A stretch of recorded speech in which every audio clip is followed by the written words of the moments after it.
વિસાવદરની પેટા ચૂંટણી જે હાલમાં સમગ્ર ગુજરાતમાં ચર્ચાસ્પદ મુદ્દો બની ગયો છે અને આવતીકાલે એટલે કે 19 જૂનના રોજ આ બેઠક ઉપર મતદાન યોજાવાનું છે। માત્ર ગણતરીના કલાકો જ બાકી રહ્યા છે અને આજે જ્યારે પ્રચાર પ્રસાર શાંત થઈ ચૂક્યો છે, આચાર સંહિતા લાગુ કરવામાં આવી છે, છતાં પણ વિસાવદરમાંથી એક ખટકતી વાત એ સામે આવી છે કે રાજુ કરપડા, આમ આદમી પાર્ટીના નેતા રાજુ કરપડાએ છતાં પણ પત્રકાર પરિષદ યોજી છે અને આ પત્રકાર પરિષદમાં તેમણે ભારતીય જનતા પાર્ટી ઉપર ગંભીર આરોપો લગાવ્યા છે। તે મુદ્દે ચર્ચા કરીશું આજે આ વિડીયોમાં। નમસ્કાર, લાઈટ 24 ન્યૂઝની સાથે હું છું મિક્ષુ ઠક્કર।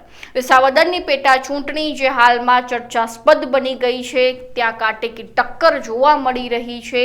આમ આદમી પાર્ટી દ્વારા પ્રચાર પ્રસાર જોરશોરથી કરવામાં આવ્યો હતો, તો તેની સામે ભારતીય જનતા પાર્ટીએ પણ જોરશોરથી પ્રચાર કર્યો હતો અને જે રીતે ગઈકાલે સ્ટિંગ ઓપરેશનની વાત કરવામાં આવે તો ગોપાલ ઇટાલિયા દ્વારા જે વિસાવદર ખાતે સ્ટિંગ ઓપરેશન કરવામાં આવ્યું હતું, દારૂનું સ્ટિંગ ઓપરેશન કરવામાં આવ્યું હતું અને ત્યારબાદ તેમના જ આમ આદમી પાર્ટીના જે નેતા છે, જે સદસ્ય છે, તેમને ફોડવા માટેના પ્રયત્નો જે કરવામાં આવ્યા છે તેને લઈને ઘણા આરોપો ગોપાલ ઇટાલિયા દ્વારા કરવામાં આવ્યા હતા અને તે પણ હાલમાં ચર્ચાસ્પદ ચારે બાજુ જોવા મળી રહ્યું છે। અને તે વચ્ચે જ્યારે આપ નેતા રાજુ કરપડા દ્વારા આજે આચાર સંહિતા લાગુ કરવા છતાં પણ પત્રકાર પરિષદ યોજવામાં આવી છે, તે ચારે બાજુ ચર્ચાઈ રહી છે કે આચાર સંહિતા શું માત્ર વિસાવદરમાં નામ પૂરતી થઈ ગઈ છે, કારણ કે તાજેતરમાં જ રાજુ કરપડાએ વિસાવદર ખાતે પત્રકાર પરિષદ યોજી, જેમાં તેમણે ભારતીય જનતા પાર્ટી ઉપર ગંભીર આરોપો લગાવ્યા છે, જેમાં તેમણે સ્પષ્ટપણે કહી દીધું છે કે આમ આદમી પાર્ટીના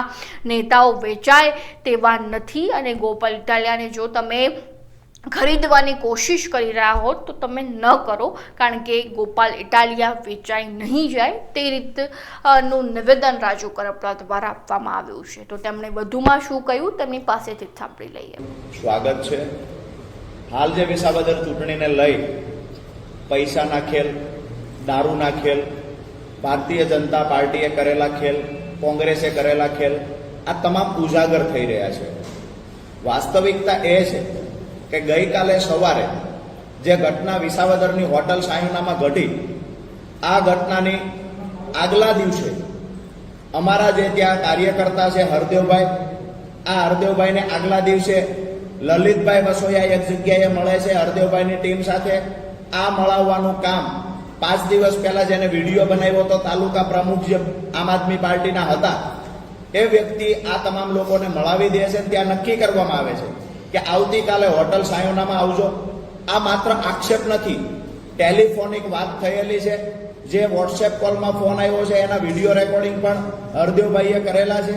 સીધી વાત એ છે કે 5 લાખ રૂપિયાની વાત કરી, હરદેવભાઈને લઈ જવામાં આવ્યા અને હરદેવભાઈને કહેવામાં આવ્યું મીટિંગ પૂરી થયા પછી આવતીકાલે તમે હોટલ સાયોનામાં આવજો, ત્યાં તમને પૈસા આપી દઈશું, તમારે ત્યાં ગોપાલભાઈની વિરુદ્ધમાં વિડીયો બનાવવાનો છે।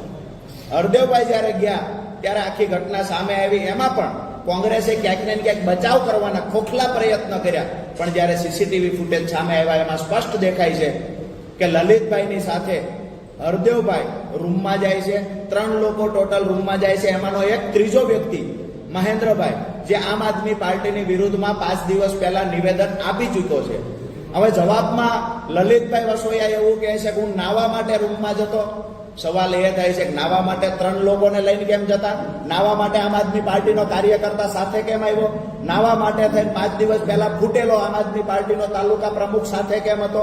આખી વાત એ છે કે હરદેવભાઈ એટલે કે આમ આદમી પાર્ટીના કાર્યકર્તાને ભારતીય જનતા પાર્ટી જો ખરીદે, ભારતીય જનતા પાર્ટીના સપોર્ટમાં બોલે, ભારતીય જનતા પાર્ટી પૈસાથી ખરીદે, તો હવે એક એવી ઇમેજ ઊભી થઈ છે કે લોકોની અંદર ભારતીય જનતા પાર્ટીની ઇમેજ ખરડાઈ રહી છે।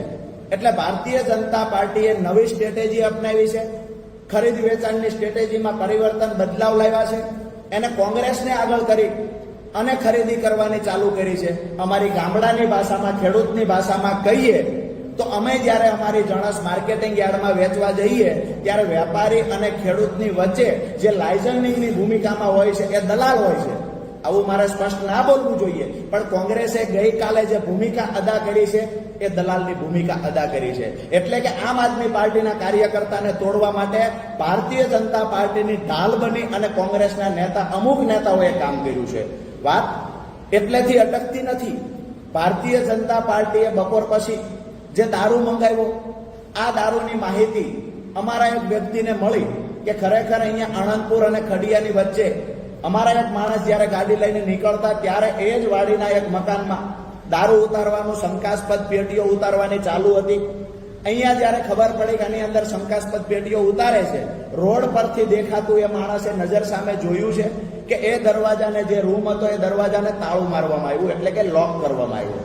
પછી પોલીસને જાણ કરવામાં આવી કે અહીંયા શંકાસ્પદ જથ્થો હોય એવું અમને લાગે છે. પોલીસને જાણ કર્યા પછી જ્યારે પોલીસ આવી એ જ સમયે બરાબર ભેંસો દોવા માટે થઈને એક બહેન આવે છે, જે બેન એ ગઈકાલના વિડીયોમાં પણ દેખાય છે. આ બેન ભેંસ દોવા માટે આવે છે, જે ઘાસ કાઢવા માટે થઈ અને એ ઓરડી, જે તાળું મારેલું હતું એ ઓરડીનું તાળું ખોલે છે. બેન જ્યારે તાળું ખોલીને ઘાસ કાઢતા એ જ વખતે જીઆરડી જવાનને સાથે રાખી અને આમ આદમી પાર્ટીના કાર્યકર્તાઓ એ વાડીમાં પ્રવેશ કર્યો છે. રોડની એકદમ નજીક ઓરડી છે, એટલે રોડ પરથી પણ દેખાય કે ઓરડીને તાળું મારેલું છે.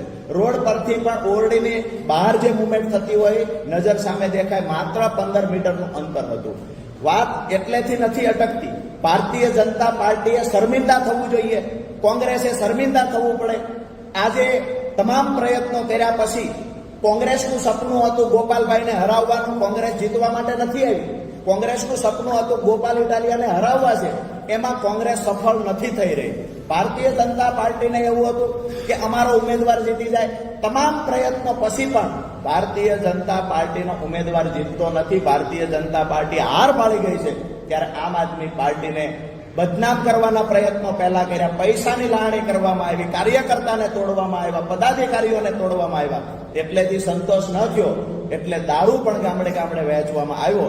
અહીંયા જેની વાડીએ દારૂ ઉતરો છે, મને જાણવા મળ્યું કે એ વ્યક્તિ પણ બચાવમાં વાતો કરે છે.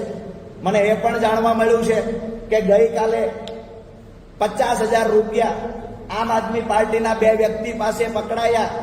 એમાં તો એસીપીએ આવીને પ્રેસ કોન્ફરન્સ કરી. ગઈકાલે 2 લાખ રૂપિયા કોંગ્રેસના નેતાએ આપ્યા. આ પોલીસ અધિકારીઓ નહોતું દેખાતું. અમારો સીધો સવાલ છે કે પોલીસ અધિકારી અહીંયા ન્યુટ્રલ થઈને કામ કરે છે કે ભાજપનો હાથો બનીને કામ કરે છે? આ પોલીસે ખુલાસા કરવા જોઈએ. કારણ કે ગઈકાલની ઘટના 2 લાખની હતી. 2 લાખ મોટા છે કે 50,000 રૂપિયા મોટા છે? અને 2 વ્યક્તિને તમે ખિસ્સા ખખેરો અને 2 વ્યક્તિના ખિસ્સામાંથી 50,000 રૂપિયા મળે. આમાં તો એસીપી આવીને પ્રેસ કોન્ફરન્સ કરે. 50,000 રૂપિયા એવડી મોટી રકમ છે કે એસીપી આવીને પ્રેસ કરવી પડે. સીધી વાત એ છે કે ભાજપનો હાથો બનીને જ્યારે ભાજપ હાર પાડી ગઈ છે ત્યારે આમ આદમી પાર્ટીના કાર્યકર્તા પર ખોટા આક્ષેપ, ખોટા બ્લેમ લગાવી રહી છે.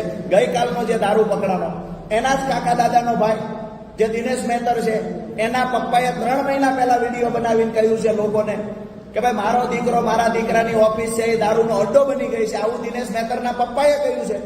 કયા મોઢે ભાજપના નેતાઓ બચાવ કરે છે? ગામડે ગામડે દારૂ ઉતરો છે. અહીંયા જ્યારે આમ આદમી પાર્ટીના કાર્યકર્તાઓ પીછો કરી અને દારૂ પકડાવે છે, જે કામ પોલીસનું છે, આ કામ આમ આદમી પાર્ટીના કાર્યકર્તાઓ કરાવી રહ્યા છે. ત્યારે પોલીસ ખરેખર જે દિશામાં તપાસ કરવાની છે ત્યાં તપાસ નથી કરતી અને આમ આદમી પાર્ટીના કાર્યકર્તા પર બ્લેમ લગાવી રહેલા જે ભારતીય જનતા પાર્ટી સાથે જોડાયેલા વાડીના માલિક છે, એને ક્યાંક ને ક્યાંક સપોર્ટ કરી આમ આદમી પાર્ટીને બદનામ કરવાના પ્રયત્ન આખું તંત્ર, ભાજપ, કોંગ્રેસ બધા સાથે મળીને કરે છે.